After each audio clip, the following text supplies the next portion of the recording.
acompañarme, quisiera leer algunos párrafos en el libro de Números. Y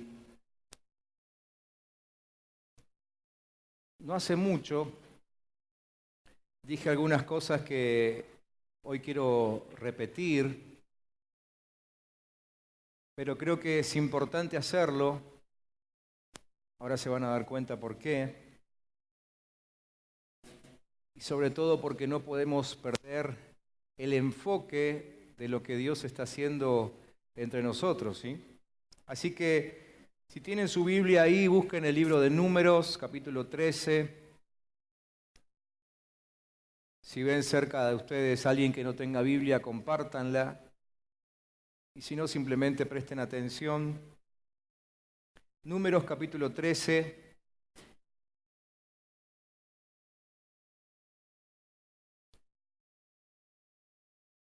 Y lo que les voy a leer está en el contexto de la entrada a la tierra prometida. Ustedes saben que Dios, a través de Moisés, liberó a su pueblo de la esclavitud en Egipto para conducirlos a una tierra nueva que Dios les iba a dar. Así que esto que vamos a leer ahora está en ese contexto. Sí, vamos a leer varios párrafos e inclusive uno del libro que sigue, que es el libro de Josué. Pero aquí en el capítulo 13, los 3 primeros versículos dice así. Dice que el Señor le dijo a Moisés: quiero que envíes a algunos de tus hombres a explorar la tierra que estoy por entregar a los israelitas. De cada tribu enviarás a un líder que la represente. De acuerdo con la orden del Señor, Moisés los envió desde el desierto de Parán. Todos ellos eran jefes en Israel, ¿sí? Los que van a ir a reconocer la tierra no eran ningunos caídos del catre, ¿sí? Estos eran jefes, dice la Biblia. Eran líderes. En otra versión dice que eran príncipes sobre cada una de las tribus de Israel. Y las tribus de Israel no tenían poca gente. Cada tribu tenía entre 30 a 40.000 personas, ¿sí? Así que estos hombres que van a ir a reconocer la tierra eran hombres importantes en medio del pueblo. Vamos al versículo 17, mismo capítulo, pero versículo 17. Dice que cuando Moisés los envió a explorar la tierra de Canaán, les dijo: suban por el Negueb hasta llegar a la montaña, exploren el país y fíjense cómo son sus habitantes. Si son fuertes, si son débiles, si son muchos, si son pocos. Averigüen si la tierra en que viven es buena o mala y si sus ciudades son abiertas o amuralladas. Examinen el terreno y vean si es fértil o estéril y si tiene árboles o no. Adelante, traigan algunos frutos del país. Esa era la temporada en que maduran las primeras uvas. Los 12 hombres se fueron y exploraron la tierra desde el desierto de Sin hasta Rehob, cerca de Lebo Hamat. Subieron por el Negueb, llegaron a Hebrón, donde vivían Ahimán, Sesai, Talmai. Ninguno de esos conocemos nosotros, así que por eso paso rapidito, ¿sí? Eran descendientes de Anac. Hebrón había sido fundada 7 años antes que la ciudad egipcia de Zoán. Ese detalle está puesto ahí porque esa ciudad egipcia de Zoán era considerada en aquel tiempo una de las más antiguas del mundo.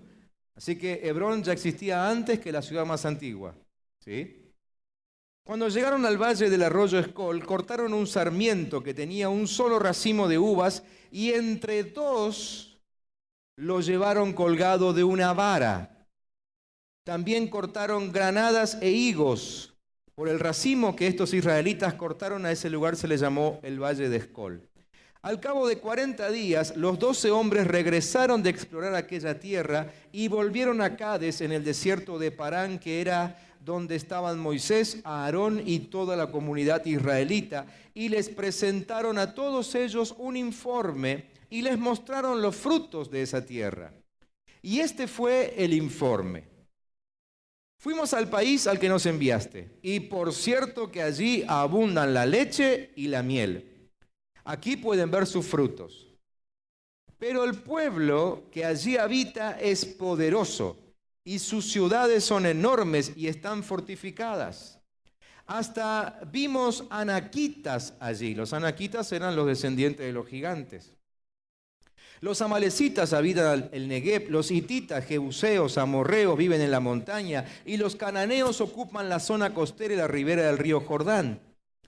Caleb entonces, que era uno de los 12 que habían sido enviados, hizo callar al pueblo ante Moisés y dijo: subamos a conquistar esa tierra, estoy seguro de que podremos hacerlo. Pero los que habían ido con él respondieron: no podremos combatir contra esa gente, son más fuertes que nosotros. Y comenzaron a esparcir entre los israelitas falsos rumores acerca de la tierra que habían explorado. Y decían: la tierra que hemos explorado se traga a sus habitantes, y los hombres que allí vimos son enormes. Hasta vimos anaquitas, comparados con ellos parecíamos langostas, y así nos veían ellos a nosotros. Capítulo 14. Aquella noche, toda la comunidad israelita se puso a gritar y a llorar. Imagínense, 2 millones de personas gritando y llorando por el informe de solo 10. 10 que consiguieron desalentarlos. 2 millones llorando por el comentario de 10 personas nada más. ¿Sí? En sus murmuraciones contra Moisés y Aarón, la comunidad decía: ¿cómo quisiéramos haber muerto en Egipto? Más nos valdría morir en este desierto. ¿Para qué nos ha traído el Señor a esta tierra? ¿Para morir atravesados por la espada y que nuestras esposas y nuestros niños se conviertan en botín de guerra? ¿No sería mejor que volviéramos a Egipto? Y unos a otros se decían: escojamos un cabecilla que nos lleve a Egipto. Entonces Moisés y Aarón cayeron rostro en tierra ante toda la comunidad israelita. Allí estaban también Josué, hijo de Nun, y Caleb, hijo de Jefone, los cuales habían participado en la exploración de la tierra. Ambos se rasgaron las vestiduras en señal de duelo y le dijeron a toda la comunidad israelita: la tierra que recorrimos y exploramos es increíblemente buena. Si el Señor se agrada de nosotros, nos hará entrar en ella. Nos va a dar una tierra donde abundan la leche y la miel. Así que no se rebelen contra el Señor ni tengan miedo de la gente que habita en esa tierra. Ya son pan comido. No tienen quien los proteja porque el Señor está de parte nuestra. Así que no les tengan miedo. Cuando seguimos leyendo la historia, nos damos cuenta de que esos 2 millones de personas no le hicieron caso ni a Josué ni a Caleb, sino a los otros 10 que venían con malas noticias. Y esa es la razón por la que estuvieron vagando 40 años en el desierto sin entrar a la tierra prometida. ¿Sí? Vamos ahora al libro de Josué, capítulo 14. Josué, capítulo 14. Versículo 6. Josué 14, 6. Dice que los descendientes de Judá se acercaron a Josué en Gilgal. Ya a esta altura del relato, Moisés se murió hace rato, ¿sí? Ya entraron a la tierra prometida una nueva generación, los hijos de los que se terminaron muriendo en el desierto. ¿Se acuerdan la historia, no es cierto? Entonces dice que el kenicita Caleb, hijo de Jefone, le pidió a Josué: acuérdate de lo que el Señor le dijo a Moisés, hombre de Dios, respecto a ti y a mí en Cades Barnea. Yo tenía 40 años cuando Moisés, siervo del Señor, me envió desde Cades Barnea para explorar el país, y con toda franqueza le informé de lo que vi. Mis compañeros de viaje, por el contrario, desanimaron a la gente y le infundieron temor. Pero yo me mantuve fiel al Señor mi Dios. Ese mismo día, Moisés me hizo este juramento: que la tierra que toquen tus pies será herencia tuya y de tus descendientes para siempre, porque fuiste fiel al Señor mi Dios. Ya han pasado 45 años desde que el Señor hizo la promesa por medio de Moisés, mientras Israel peregrinaba por el desierto. Aquí estoy este día con mis 85 años. El Señor me ha mantenido con vida y todavía mantengo la misma fortaleza que tenía el día en que Moisés me envió. Para la batalla tengo las mismas energías que tenía entonces. Dame pues la región montañosa que el Señor me prometió en esa ocasión. Desde ese día Tú bien sabes que los anaquitas habitan allí y que sus ciudades son enormes y fortificadas. Sin embargo, con la ayuda del Señor, los expulsaré de ese territorio tal como Él ha prometido. Entonces Josué bendijo a Caleb y le dio por herencia el territorio de Hebrón. A partir de ese día, Hebrón ha pertenecido a Caleb. Capítulo 15, versículo 13.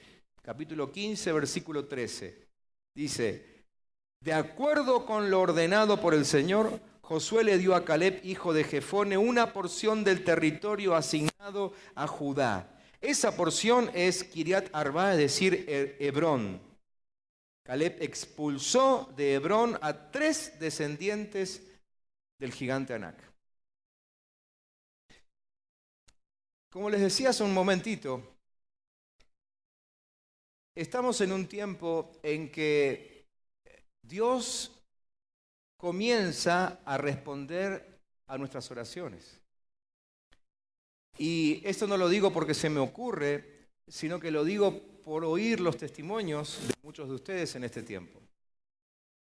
Y aún Dios está respondiendo las oraciones que como iglesia estamos levantando. Cada semana nuestros grupos de crecimiento se gozan de que hay más gente que se incorpora a los grupos, familiares, amigos, vecinos, que van conociendo al Señor Jesús y eso trae gozo a todos, todo el pueblo. Es decir, estamos en un tiempo donde lo que hemos orado durante mucho y a veces años, comienza a ser respondido por parte de Dios. Y quise compartir esta palabra con ustedes esta tarde porque creo que es fundamental no perder el enfoque, ¿sí? No distraernos con lo que Dios está haciendo.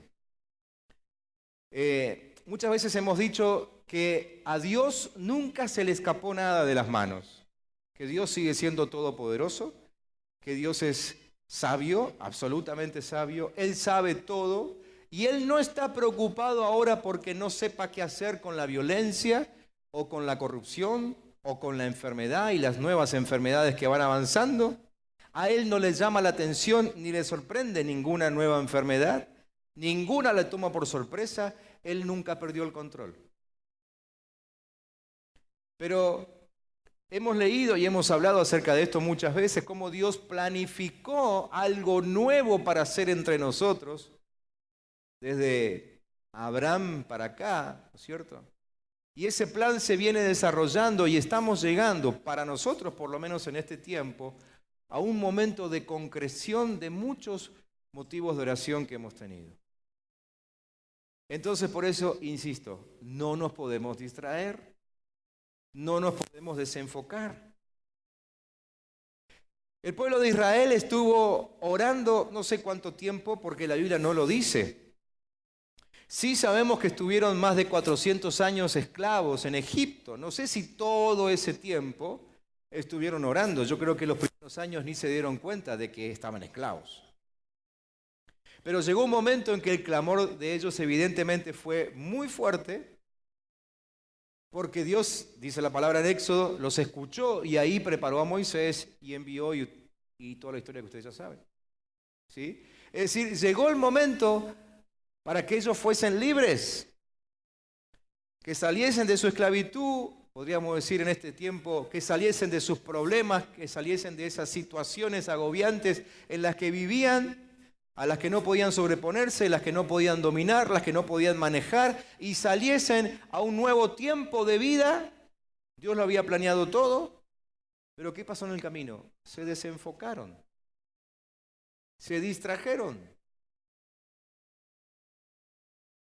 Tenemos que saber, y quizá lo sepamos, pero tenemos que recordarlo, que aunque Dios haya dispuesto para nosotros un tiempo de libertad, y aunque Dios haya preparado para nosotros la salida a cualquier situación, el diablo sigue intentando movernos de ese lugar, ¿no? Cambiarnos de carril y distraernos, para que terminemos negando a Dios, negando su obra, dejando de reconocer que Él es el que maneja nuestra vida. Y entonces otra vez perdemos la oportunidad.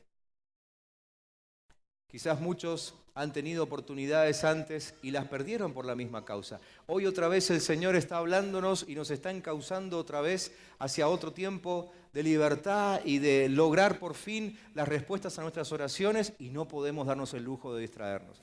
De eso nos habla este párrafo. Tenemos que saber que hay cosas que nos van a distraer, que nos van a querer distraer. En el caso de estos israelitas, vemos muy marcado un problema que ellos tenían, y ese problema tenía que ver con complejos. Ellos tenían un terrible complejo, ¿sí? Cuando vinieron los 10 espías a darles ese informe negativo, hubo un terrible complejo entre ellos que afloró inmediatamente. Por eso el comentario de solo 10 personas pudo convencer a más de 2 millones de personas. Porque en realidad todos ellos estaban acomplejados. La esclavitud los marcó más de lo que ellos pensaban. Y a pesar de que ellos pensaban que estaban en un camino de libertad, que ya iban hacia la tierra prometida, ya los egipcios habían sido ahogados delante de sus propios ojos en el mar. Pero así todo, dentro de sus corazones había un complejo atesorado que no les permitió ver la tierra prometida. Los complejos son esos estados mentales que nos neutralizan, que nos paralizan, nos hacen ver las cosas o mucho más grandes de lo que son o mucho más pequeñas de lo que son. ¿Sí? En el caso de ellos, hay 2 frases que lo muestran. En un momento dijeron, parecemos ante ellos como langostas. O sea, vieron las cosas más chiquitas de lo que eran, ¿no? Se vieron a sí mismos más pequeños de lo que eran. Y en otro momento dijeron, es un pueblo de puros gigantes. Ahí vieron todo más grande de lo que realmente era. Eso hacen los complejos con nosotros. Los complejos en nosotros pueden estar escondidos quizá durante muchos años. No nos damos cuenta, pero fuimos formados con ellos, fuimos creciendo junto con ellos. Los complejos nos acompañaron toda la vida hasta que en un momento se manifiestan, como les pasó a ellos. Y los complejos no nos permiten ver nuestras propias posibilidades. Caleb les decía, nosotros somos más fuertes que ellos. El Señor está con nosotros, los vamos a comer como a pan. Pero ellos todo el tiempo se la pasaban negándolo y decían, no vamos a poder, no vamos a poder, no vamos a poder, no vamos a poder. Entonces los complejos nos ubican en una perspectiva equivocada, nos desenfocan y no nos permiten ver la gloriosa realidad de que estamos en manos de un Dios que quiere nuestro bienestar, que quiere nuestra paz, quiere el gozo, quiere la paz para la ciudad, quiere la paz para nuestro barrio, ¿sí? Quiere la salud de de nuestros familiares. ¿Me entienden?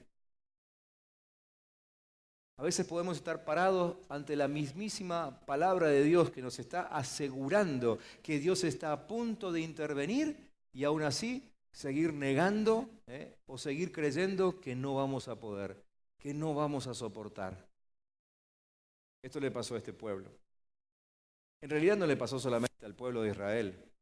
Cuando leemos las distintas historias en la Biblia, vemos que se manifiestan distintos tipos de complejos, ¿sí? Y rápidamente me gustaría repasar alguno de ellos, pero ya no a título de información, sino más bien para ver si no sea cosa que alguno de nosotros suframos de alguno de estos complejos. Bueno, este que aparece aquí, en medio de la historia del pueblo de Israel, a este lo vamos a llamar complejo de langosta. Complejo de langosta, que es justamente el complejo de debilidad, complejo de sentirse inferior, siempre sentirse menos, siempre ver que el otro puede más que yo, o creerlo, a lo mejor no es así, pero yo creo que el otro es más fuerte, el otro tiene más, el otro tiene autoridad, el otro tiene poder, el otro tiene más recursos. Complejo de langosta.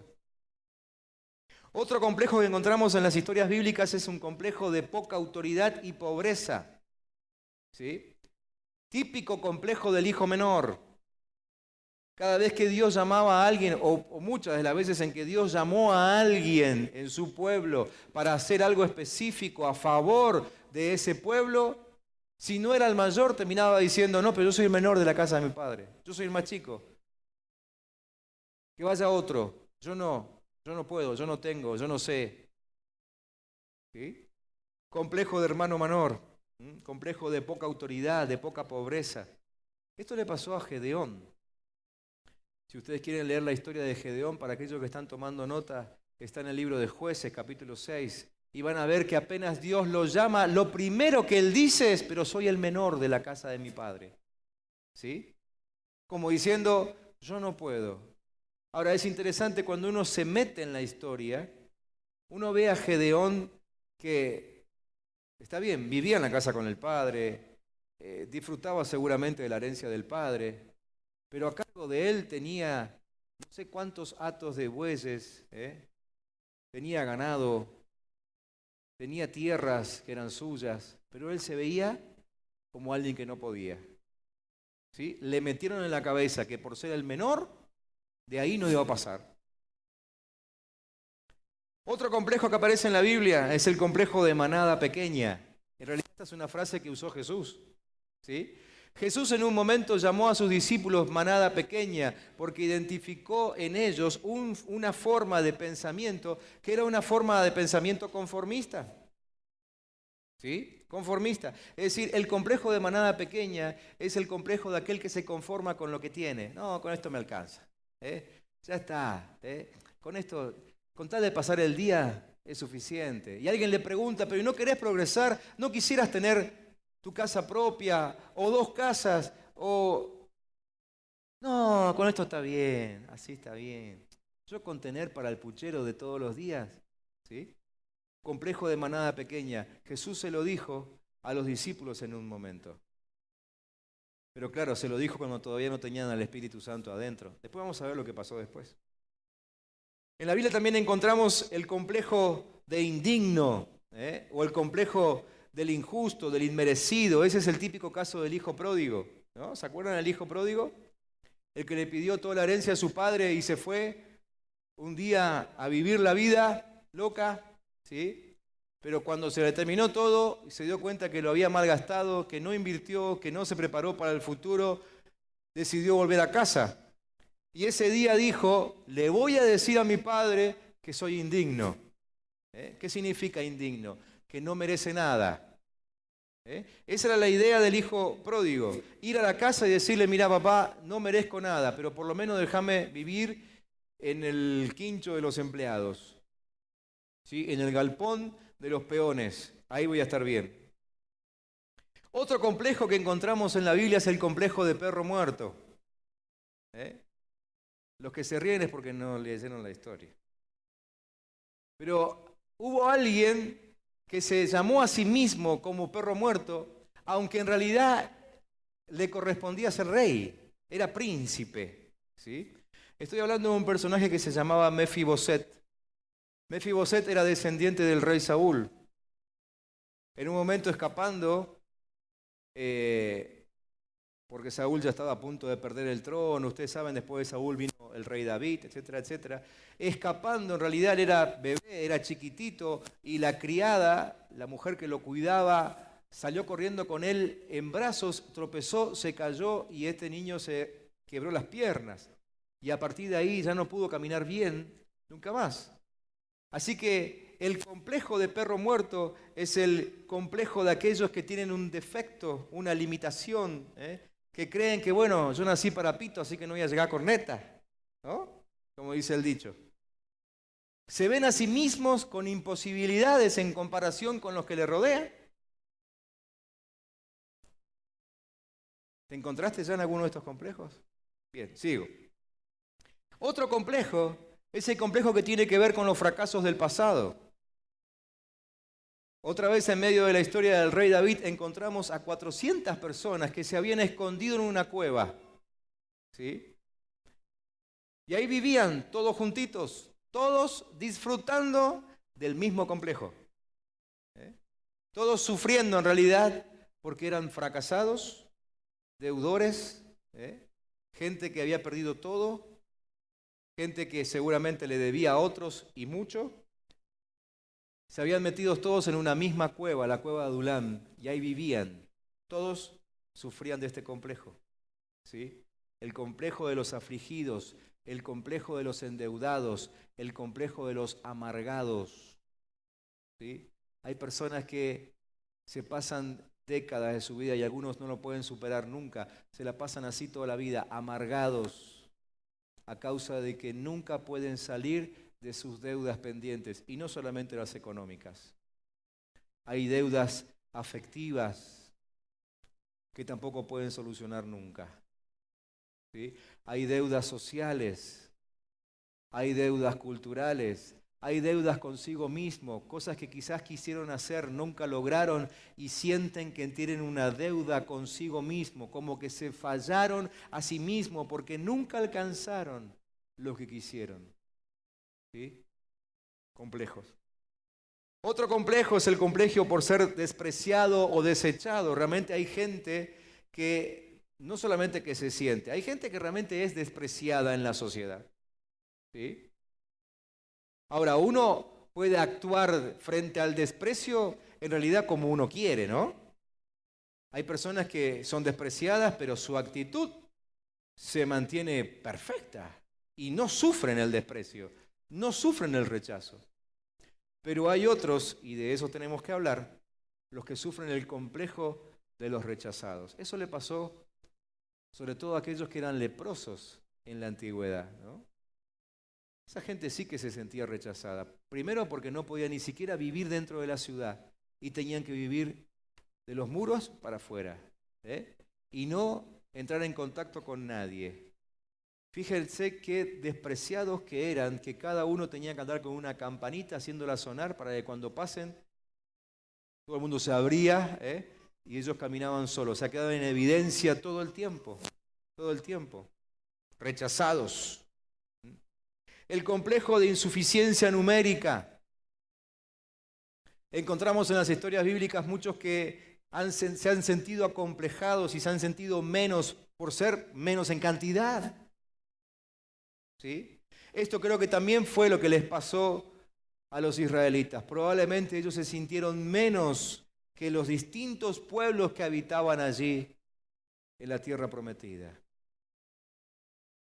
Y uno más, aunque podríamos seguir con unos cuantos, el complejo de esterilidad o el complejo de improductividad. Muchos tienen complejos por no poder producir. En la Biblia encontramos muchos casos, sobre todo de mujeres acomplejadas por ser estériles. ¿Sí? El ser estéril en aquel tiempo no implicaba solamente el dolor de no poder ser madre, sino que el hijo se lo veía en aquel tiempo como el socio necesario para que la empresa crezca. ¿Sí? Alguna vez hablamos de eso acá. Y dijimos que en la antigüedad, si alguien quería hacer crecer su empresa personal, ¿qué hacía? Tenía hijos. ¿Sí? Tenía hijos. Y cuanto más hijos tenía, más grande podía ser la empresa. Porque cada uno se ocupaba de un área, de un sector. ¿Sí? Así que la humillación era doble en aquel tiempo por ser estéril, ¿no es cierto? Complejo de improductividad, complejo de no poder crecer, complejo de verse siempre en la misma situación. Y para colmo, en algunos casos, un complejo que era blanco de constantes burlas, ¿sí? Como pasó con muchas mujeres. ¿Sí? Ahora, lo interesante de todo esto, y por eso yo le dije que no es mi intención informarle de los distintos complejos, sino simplemente identificarnos con algunos de ellos si es que lo estamos padeciendo, pero para saber cómo salir de ahí. Lo interesante es que en medio de cada uno de esos complejos que yo les acabo de mencionar recién, siempre hubo algunos hombres o mujeres de Dios que encontraron la forma de salir victoriosos y superaron la situación. Y eso es lo que en realidad me interesa que esta tarde podamos revisar. ¿Por qué? Porque estando atento a cómo hicieron estos hombres y mujeres para salir de esta situación, es cómo nos vamos a mantener enfocados en lo que Dios está haciendo. Acuérdense lo que les dije al principio. Este mensaje tiene que ver con mantenernos enfocados. con que nuestros complejos no nos distraigan, con que nuestras aparentes debilidades no nos saquen del camino. ¿Sí? Con eso tiene que ver. Entonces necesitamos descubrir la forma, la santa fórmula en todo caso, de mantenernos enfocados y que los complejos no nos aplasten y que podamos salir adelante y seguir avanzando en el propósito de Dios. Miren, vamos a repasar todos otra vez, pero ahora viendo la salida. El complejo de langosta, ¿por quién fue superado? Obviamente lo leímos en la historia del principio, por Josué y Caleb. ¿Sí? Ellos pudieron sobreponerse al complejo de langosta, de sentirse inferiores, de sentirse menos, de sentirse más débiles, de no tener recursos. Simplemente ¿por qué? Porque ellos sabían que había una promesa de parte de Dios. Había una promesa de parte de Dios. Josué la había escuchado clarito, innumerable cantidad de veces cuando escuchaba que Moisés y Dios hablaban. Y yo creo que esa fue la razón justamente que hizo que Josué se mantuviera firme en decir, no, vamos a ir, vamos a atacar y lo vamos a vencer. Porque había una palabra, una promesa de parte de Dios y él se afirmó en esa promesa. Miren, esto que voy a decir ahora no es una suposición, estoy seguro de que muchos aquí han recibido una promesa de Dios en algún momento de su vida, por no decir todos, ¿no? ¿Cuántos aquí han recibido una promesa de parte de Dios alguna vez? ¿Sí? Una promesa donde Dios le dice, voy a hacer esto o aquello con vos, o te voy a llevar a tal lugar. ¿Sí? ¿Sí o no? Una promesa como esa hizo que Josué y Caleb se pudiesen sobreponer al complejo de langosta. ¿Sí? Y quizá lo interesante es esto. Yo pensaba en el transcurso de la historia porque, como siempre digo, el hecho de que leamos la historia tan rápido a veces nos priva de algunos detalles que son muy ricos. Josué y Caleb venían de recorrer la tierra. ¿Sí? Vieron las uvas esas tremendas, imagínense un racimo de uva impresionante que había que traerlo entre dos personas. Venían con todo eso en la memoria de sus ojos, ¿sí? Ellos habían visto la tierra, no conocían eso, venían de salir de un recorrido de unos cuantos días en el desierto, pero antes habían estado en Egipto. Egipto, si ustedes se ubican en el mapa, si recuerdan, un territorio largo y finito, como frenada de bicicleta, ¿vieron? Que tiene no más de 20 kilómetros de ancho entre el río Nilo y los montes que allí se levantan. Así que la vista podía pasar los 20 kilómetros y todo alrededor era desierto. Era la primera vez que ellos veían una tierra tan rica y venían entusiasmadísimos con eso. Y dijeron, no, esa tierra es para nosotros, vamos para adelante. Todos dijeron que no, así que no salieron. Yo me imagino, poniéndome en la situación, de que Josué y Caleb al día siguiente deben haber sentido el mismo fuego, ¿no? Y una semana después uno puede sentir el mismo fuego. Y un mes después uno casi que puede sentir el mismo fuego. Hasta quizá uno pueda aguantar 6 meses recordando y renegando por esos 2 millones de personas que no quisieron entrar. Pero al año y medio, como que uno se empieza a olvidar y casi que uno se acostumbra al medio ambiente que nos rodea. Y que como todos todo el tiempo se están quejando y están renegando, yo pienso que muchos de nosotros, aunque no estuvimos de acuerdo con los 10 espías negativos al principio, y después de un año o 2, casi seguro, que pasamos a ser parte del montón. Pero el caso de Josué y Caleb se mantuvieron firmes en lo que creían durante 40 años. 40 años. Por eso creo que la historia de Josué y Caleb es digna de ser mencionada. Porque ellos 40 años soportaron la mala onda, soportaron el mensaje negativo. 40 años. ¿Por qué lo lograron? Porque tenían una palabra sobre su cabeza y ellos sabían que Dios iba a ser fiel. Vuelvo a preguntar, ¿cuántos aquí tienen una palabra de Dios? ¿Y creen que Dios es fiel para cumplirla? ¿Sí o no? ¿Por qué no cerrás tus ojos ahí un momentito y decís, yo creo, Señor, Te pido perdón porque me la había olvidado. Te pido perdón por no insistir en ella. Pero yo creo en tu palabra y quiero que la reavives en mi corazón hoy, esta misma noche. Reavívala.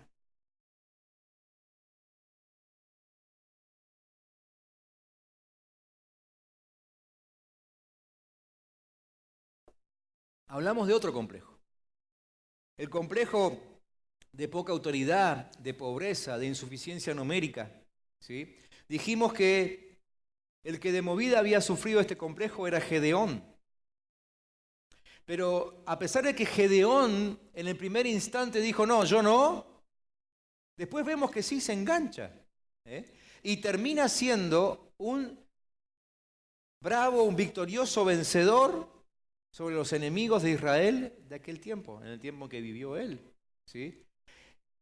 ¿Y qué es lo que hizo que Gedeón pudiese salir adelante? Sencillo. Gedeón tuvo la oportunidad de probar a Dios y Dios le contestó todas sus preguntas. Es decir, Gedeón se animó a tener una relación con Dios, de ponerlo a prueba y decirle, Dios, si esa fue tu palabra, entonces yo quiero que me lo demuestres. ¿Sí? Y le hizo varias pruebas. Ustedes se acuerdan de las pruebas, ¿no? Algunas, ¿no? Si esta es tu palabra, voy a poner una alfombra afuera en mi casa. Y que mañana a la mañana todo esté mojado por el rocío y la alfombra seca. Y así fue. Y Dios se lo contestó. Dijo, Dios, perdóname que dude todavía, pero vamos a hacer la misma prueba al revés. Mañana, que la alfombra esté mojada y todo alrededor seco. Y Dios se lo contestó. Y una vez tras otra Dios fue contestando y hasta en el último instante, ya cuando Gedeón yo creo que ya estaba decidido, pero ¿vieron cómo es Dios? Porque Dios nos ama y porque Dios quiere que estemos bien seguros, le contestó una pregunta que Gedeón nunca hizo. Y le dijo, Gedeón, yo sé que no me pediste nada más, pero hagamos una más. Bajá hasta el campamento de los enemigos de noche y vas a escuchar algo que te va a terminar animando. Entonces, ¿qué fue lo que hizo que Gedeón pudiese sobreponerse a ese complejo? El tener una relación con Dios, animarse a preguntarle y a pedirle cosas a Dios y que Dios se la contestara. Esta noche espero que esta palabra te anime a tener una relación nueva con Dios, a tal punto que no creas que preguntarle cosas o pedirle cosas a Dios es una falta de respeto, sino todo lo contrario. Dios te va a esperar. Si Él quiere que hagas algo, si Él te llamó a hacer algo para Él, para su reino, Él va a esperar a que vos estés bien seguro. Entonces animate a preguntarle lo que quieras y Dios te lo va a contestar. ¿Cuántos dicen amén? Les mencioné el complejo de manada pequeña, ¿se acuerdan? Jesús se lo dijo a sus discípulos en un contexto donde tuvo que enseñarles cómo se manejan los líderes de este mundo y cómo se manejan los líderes del reino de Dios. Le dijo, ay manada pequeña, ustedes que se conforman con lo que ven a su alrededor. ¿Sí?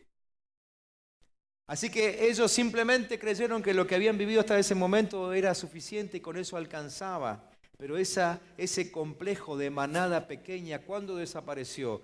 Cuando el Espíritu Santo prometido por Jesús vino sobre ellos y su mentalidad cambió totalmente. Hasta 120 personas todavía se mantenían encerrados, pero después pasaron a ser 500 y después 3.000 y después 8.000, hasta que llegaron a llenar toda la ciudad de cristianos. El complejo de manada pequeña desapareció. ¿Cuándo desapareció? Cuando fueron llenos del Espíritu Santo. Si ese es tu caso, si tu caso es conformarte con lo que tenés y no querer avanzar y ser más de lo que hasta ahora lograste, yo te voy a insistir esta noche en que te dejes llenar por el Espíritu Santo. Y casi que te puedo poner la firma que después que el Espíritu Santo te llene, no vas a poder mantenerte como estás. Vas a necesitar crecer. ¿Cuántos quieren eso? ¿Cuántos dicen, Señor, llename de tu Espíritu esta noche? El complejo de indigno, ¿se acuerdan del hijo pródigo? ¿Cuándo dejó el hijo pródigo de sentirse indigno? Cuando escuchó hablar al padre. Quizás muchos de los que están aquí se sientan indignos, sientan como que no se merecen nada, han hecho tantas cosas malas, no sé, pienso, ¿no? Y se ven como indignos, como que Dios no tiene por qué responderles. ¿Cuál es la respuesta a esto? ¿Cómo salimos de ese complejo de vernos siempre como quienes no merecemos nada? La respuesta es, escuchen hablar al Padre. Escuchen hablar a Dios. Y esperen a que Él susurre a su oído lo que Él tiene para decirles. Y dejen que Él les diga lo que Él piensa de ustedes. No se adelanten ustedes a poner palabras en la boca de Dios que a lo mejor Dios nunca quiso decir. Ni de ustedes, ni de mí, ni de nadie. Si te sentiste indigno, ¿por qué no decís ahora en este mismo instante, papá, yo quiero escucharte de una forma diferente a partir de hoy? Levantá tu voz ahí donde está, decir, Dios, quiero escucharte de una forma diferente. Quiero escuchar tu voz de una forma diferente. ¿Cuál fue el complejo de Mefiboset? ¿Se acuerdan? El complejo de perro muerto. Ese que por sus ineficiencias físicas, inhabilidades, creía que nunca iba a salir de su situación. Él estaba escondido cuando lo fueron a buscar. Es más, nadie sabía dónde estaba. Lo tuvieron que rastrear por cielo y tierra, ¿no? Hasta que por fin dieron con él. Se había escondido de todo el mundo porque le daba vergüenza ser como era. ¿Cuándo pudo él salir de su complejo? Cuando se cruzó con un personaje que tenía corazón de reino. Se cruzó con David. Y David le dijo, ¿quién te dijo que no sos nadie? A partir de hoy te vas a sentar en mi mesa y vas a comer lo que yo como. ¿Sabés qué creo? Que muchos de los complejos que tenemos es porque no cuidamos con quién nos juntamos. Y entonces, claro, tenemos alrededor nuestro gente que todo el tiempo nos está diciendo, pero vos no, o sea, vamos todos a la carrera, pero vos quedate ahí porque vos no podés ni caminar, ¿no? Me imagino que eso le debe haber dicho a Mefiboset durante mucho tiempo. Los nenes del barrio, ¿no? Que se iban a jugar a la pelota y entonces Mefiboset de adentro gritaba, espérenme.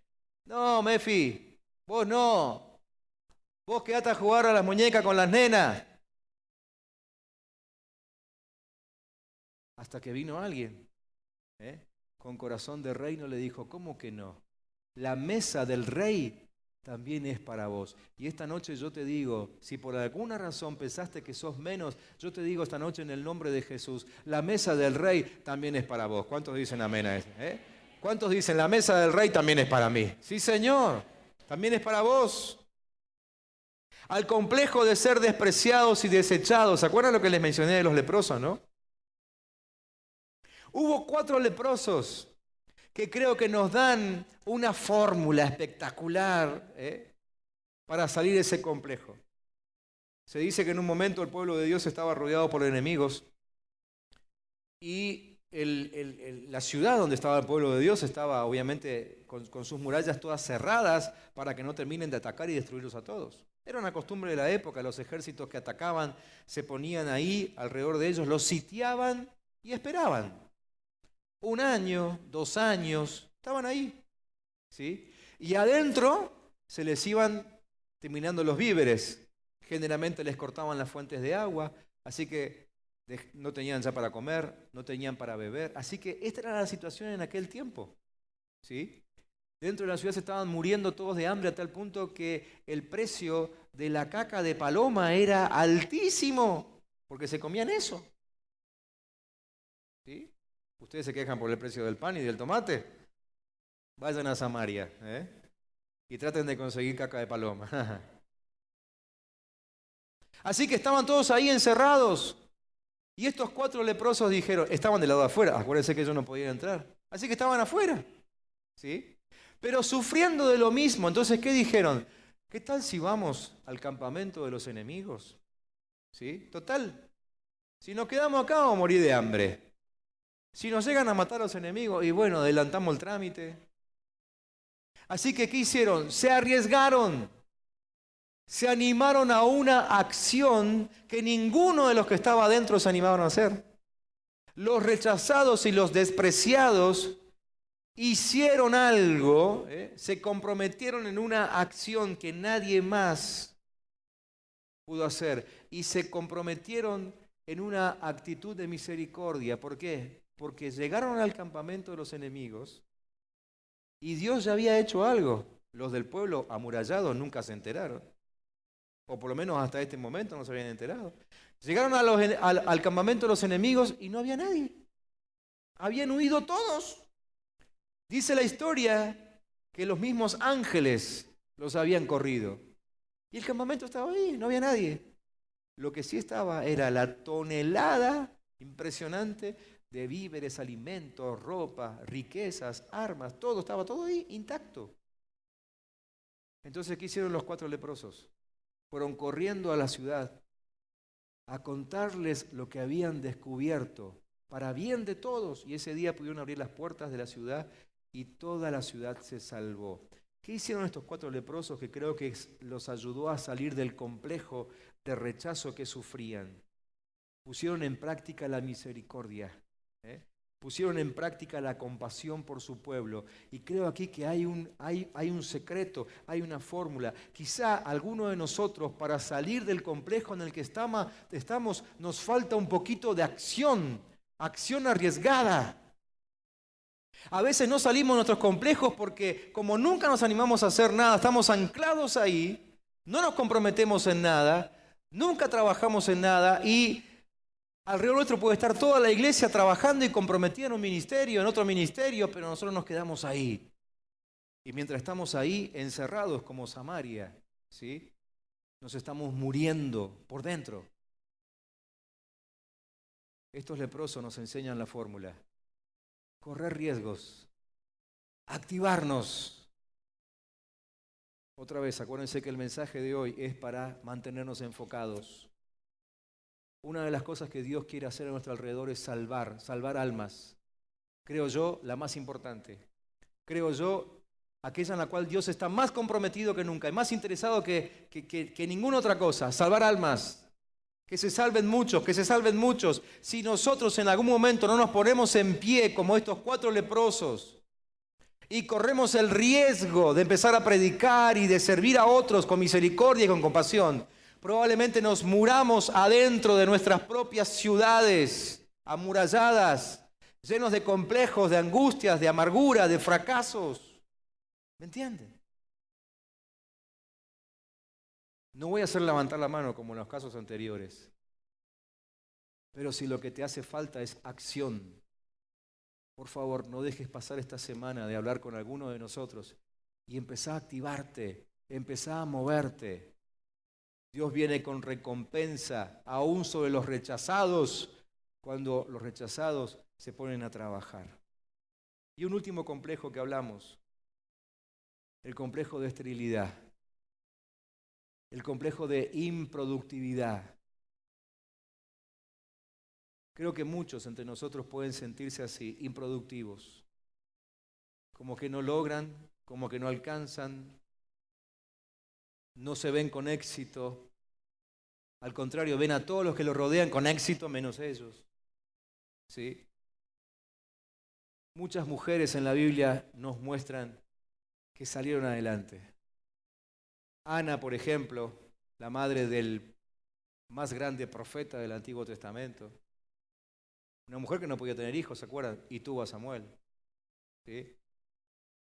La mujer de Manoa, que también era estéril y terminó teniendo a Sansón. ¿Se acuerdan de Sansón? ¿Sí? Yo no lo conocí, pero dicen que era fortachón el muchacho. ¿Sí? Sara, la que fue madre de Isaac y también de Ismael. ¿Sí? 2 hombres quizás representantes de los 2 pueblos más grandes que existen en la tierra. Rebeca, la esposa de Isaac, ¿sí? Que parió a Jacob y a Esaú. Raquel, que parió a José, que terminó siendo gobernador de Egipto. ¿Sí? Elizabeth, la esposa de Zacarías, ¿sí? También era estéril, que terminó siendo el profeta Juan el Bautista, que anunció la llegada de Jesús. Fíjense, todas ellas, madres de hombres que fueron poderosísimas en manos de Dios. ¿Cómo salieron ellas de sus complejos de esterilidad e improductividad? Salieron declarando que Dios tenía un propósito para sus vidas. Salieron declarando que Dios no las hizo para ser improductivas. Salieron reconociendo que aún sobre sus descendientes, humanamente imposibles de llegar, había un propósito. Y así salieron de sus complejos. Yo creo que del complejo de improductividad y de esterilidad se sale haciendo una declaración contundente y declarando que Dios tiene un propósito con cada uno de nosotros, que Dios tiene un propósito conmigo. ¿Cuántos aquí creen que Dios tiene un propósito con sus vidas? ¿Lo creen? ¿Sí? Más allá de que lo conozcan o no lo conozcan, a lo mejor alguno no lo descubrió todavía, pero a partir de hoy, si estás declarando que Dios tiene propósito con tu vida, más vale que te pongas a buscarlo si no lo sabes todavía. Porque descubrir eso te va a sacar de la improductividad. ¿Me están entendiendo, sí?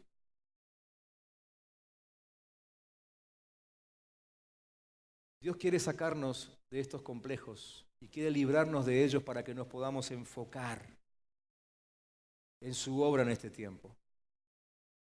No podemos darnos el lujo de mantener estos complejos sobre nuestra cabeza.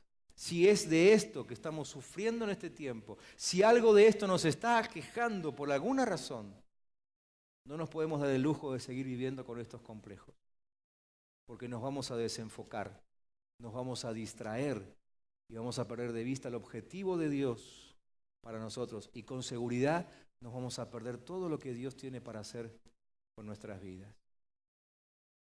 ¿Qué les parece si nos proponemos hoy salir de aquí? ¿Qué les parece si hoy le ponemos nosotros el pie encima a los complejos? ¿Qué les parece si hoy nos paramos encima de nuestras supuestas debilidades? ¿Sí? Si hoy nos paramos como vencedores sobre aquello que nos venció durante no sé cuánto tiempo. Quizá algunos sufrieron de esto toda la vida. No sé. Pero que hoy le digas, basta, se terminó, me levanto y comienzo a hacer lo que Dios quiere que sea. ¿Qué te parece? ¿Por qué no cerrás tus ojos un momentito ahí para que podamos tomarnos tiempo para orar en este sentido?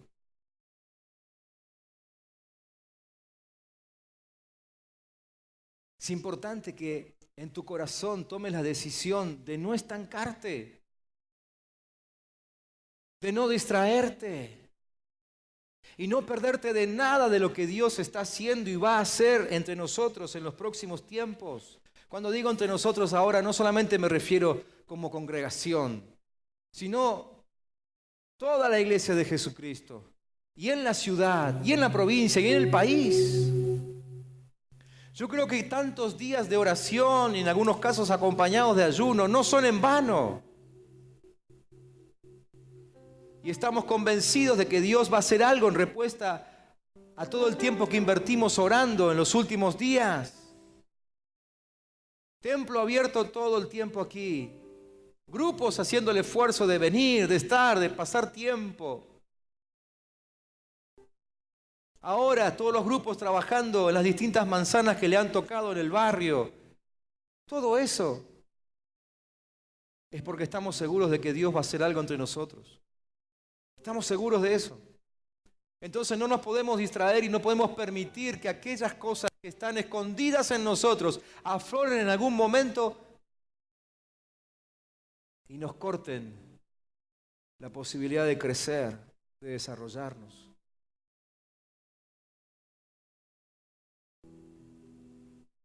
Creo que hay algunas cosas específicas que tenemos que hacer y yo quiero guiarte en estos próximos minutitos para que las hagamos. En primer lugar, creo que tenemos que desarrollar una absoluta dependencia y dirección de Dios. Absoluta dependencia de Dios. Y darle siempre la gloria a Él. Siempre. Reconocer que nuestra vida está en sus manos y que si algo ganamos es por Él, no es por nosotros. Reconocer y declarar que Dios es nuestro Señor. Absoluta dependencia de Él. Ya no de nosotros mismos, ya no de nuestros recursos, no de nuestra experiencia, mucho menos de otros. Absoluta dependencia de Dios.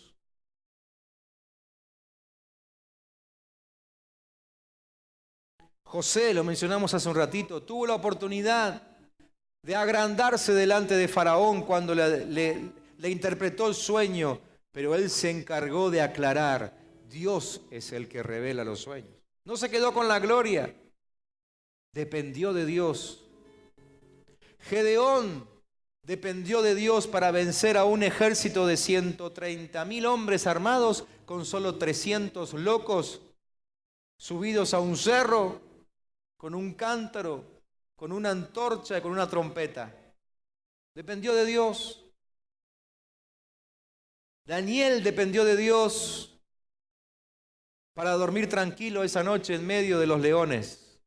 Sus amigos dependieron de Dios para saber que ni su ropa se iba a llenar de humo en medio de un horno, el que se había calentado 7 meses más de lo común y corriente, para incinerarlos. Dependencia de Dios. Tenemos que asegurarnos de que nuestras vidas están en manos de Dios. Yo tengo que preguntarte esta noche, ¿estás seguro de que tu vida está en manos de Dios? ¿Estás seguro de que es Dios quien te conduce? ¿Es Dios el que dirige todos tus pasos? ¿O te acordás de preguntarle solamente cuando te ves en camisa de 11 varas y no sabes para dónde disparar? ¿Realmente le das oportunidad a Dios cada mañana de que Él te diga cuál es su agenda para vos ese día? Dependencia absoluta de Dios.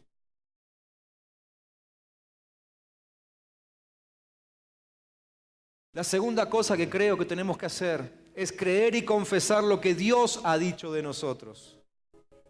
El mundo que te rodea, todos, no importa quién ni cómo se llamen, pero todos a tu alrededor, salvo que estén en manos de Dios.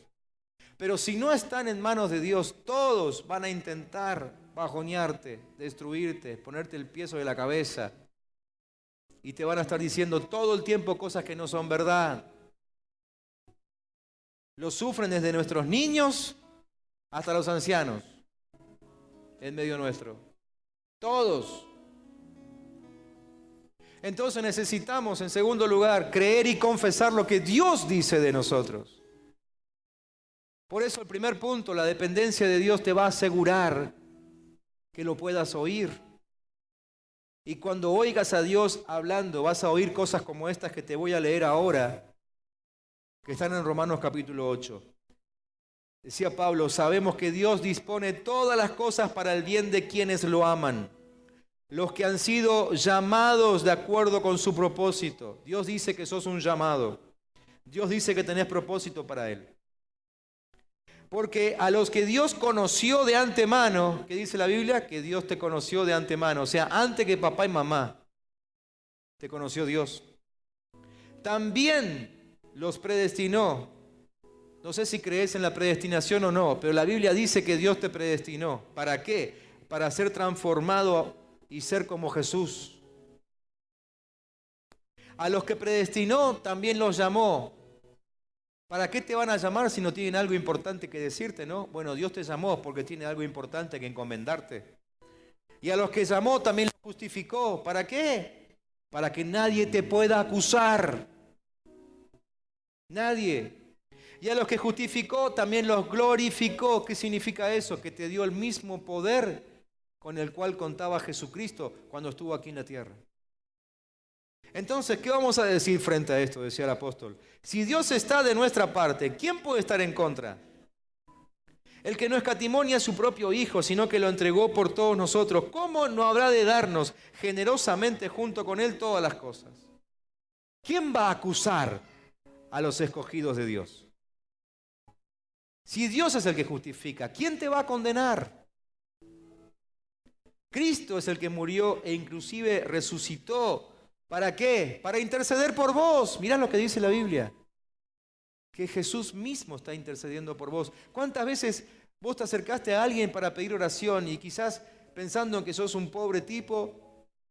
¿Le pediste a alguien que ore por vos en alguna iglesia por ahí, algún pastor, diciendo, bueno, usted que está más cerca de Dios? ¡No!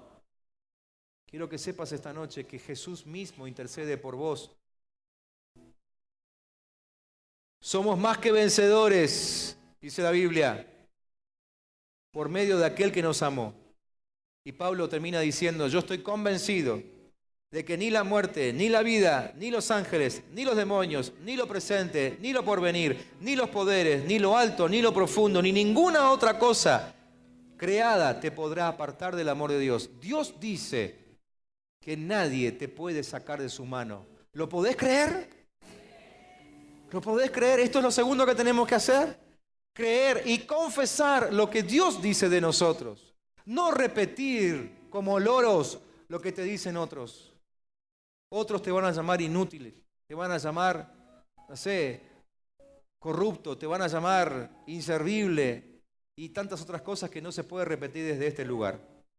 Pero Dios te dice que Él te ama. Dios te dice que en su amor sos más que vencedor. ¿Lo podés creer? ¿Lo podrás confesar esta noche? ¿Cuántos aquí levantan su mano al cielo y dicen, Señor, yo creo lo que dice tu palabra? Yo creo lo que dice tu palabra. Soy más que vencedor. Yo desecho lo que otros dicen de mí. ¿Lo podés decir? Yo desecho lo que otros dicen de mí. A partir de hoy no me voy a dejar afectar por lo que otros dicen de mí. Yo voy a creer lo que Dios dice de mí. Por favor, preocúpate en abrir bien tus oídos y escuchar a Dios. Y todavía una tercera cosa quiero decirte esta noche. Primero, poné tu vida bajo el control de Dios, ¿sí? Acordate. Absoluto control de Dios. Segundo, creer y confesar lo que Dios dice, no lo que dicen los que están alrededor. Y tercero, ponete en movimiento. Ponete en movimiento. Empezá a hacer lo que hasta ahora no hiciste. Producto de los complejos que te aplastaban y que te oprimían. Producto de tu angustia, producto de tu amargura, producto de tu cansancio. Producto de tu frustración. Producto de que intentaste tantas veces y no pudiste cambiar lo que querés cambiar. Yo te digo esta noche en nombre de Jesús, ponete en pie, levantate y empezá a hacer las cosas que hasta ahora no pudiste. Porque si tu vida está en absoluta dependencia de Dios, si le has creído a Él lo que Él dice y lo has confesado, Dios mismo pone fuerza en tus piernas para que te pares y empieces a hacer lo que hasta ahora no pudiste hacer. ¿Lo podés creer? ¿Lo podés creer? ¿Qué tal si lo demostrás poniéndote en pie ahí donde estás ahora? Y levantá tus manos al cielo y decir, Señor, a partir de ahora, yo quiero ponerme en movimiento. Quiero salir de mi estancamiento.